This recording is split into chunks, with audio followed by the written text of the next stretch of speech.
that the Earth's atmosphere is in geostrophic balance most of the time, but I think an even more fundamental question is, how does it come to be in geostrophic balance? And that process is called geostrophic adjustment. And one way to imagine it, but you can do these calculations on your own, is to imagine you've got some isobars drawn on a map. In this case, they've been drawn east-west, and they've been labeled with pressure. And let's assume at the beginning moment that you've got a parcel of air sitting there not moving. Well, you know that's not in geostrophic balance because it's in a region that has a pressure gradient, so it's going to have a pressure gradient force, but if it's not moving, it can't have a Coriolis force, so those two forces cannot possibly be in balance. So here's your parcel not moving. I release it, and it's going to immediately feel the pressure gradient force pushing it towards the north. It's going to start to accelerate in that direction.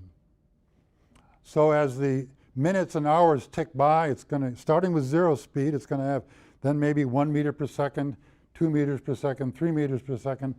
But now as it picks up speed, it's going to start to feel a Coriolis force. Small at first, because remember, the Coriolis force is proportional to the wind speed. So after some time, it may have moved to here and will have developed a little bit of Coriolis force, and it'll start to turn. Coriolis force is a deflecting force. It'll start to turn. Throughout all this time, however, because I've drawn these isobars equally spaced, the pressure gradient force on that parcel will remain the same.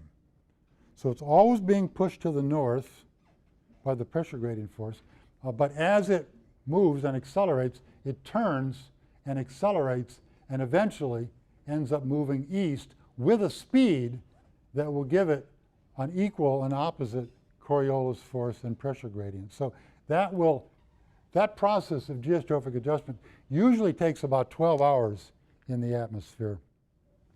Parcels could be disturbed by getting caught up in a thunderstorm. They could be disturbed by running against a mountain range and being deflected, running against a building and getting deflected.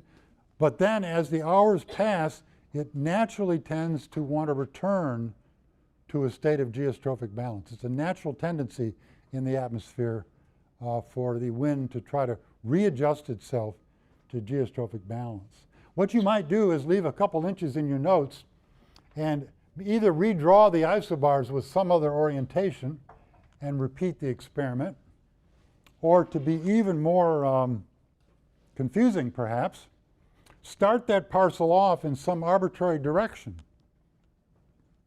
and imagine what's going to happen to it.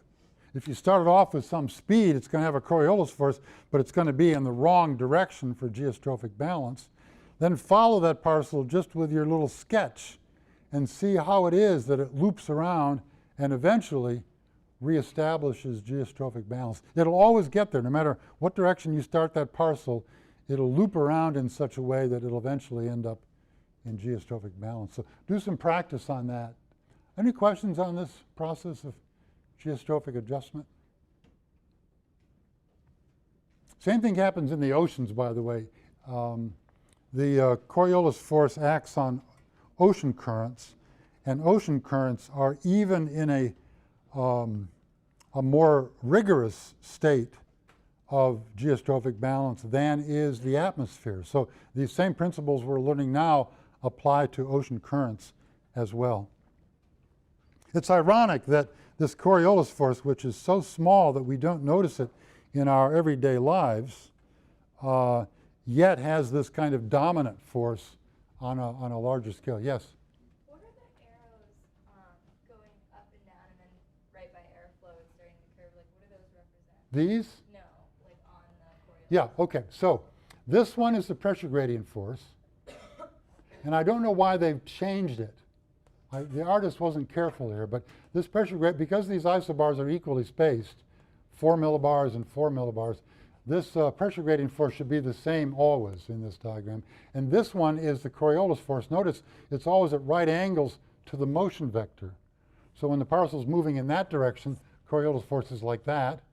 When the parcel's moving in that direction, The Coriolis force is like this. So you need to adhere to that when you're constructing these little cartoons, to be sure you're always drawing the Coriolis force perpendicular to the motion vector. And in this simple case, the pressure gradient force will always be towards the north because the pressure decreases towards the north. Good question. Okay. Now, this reversal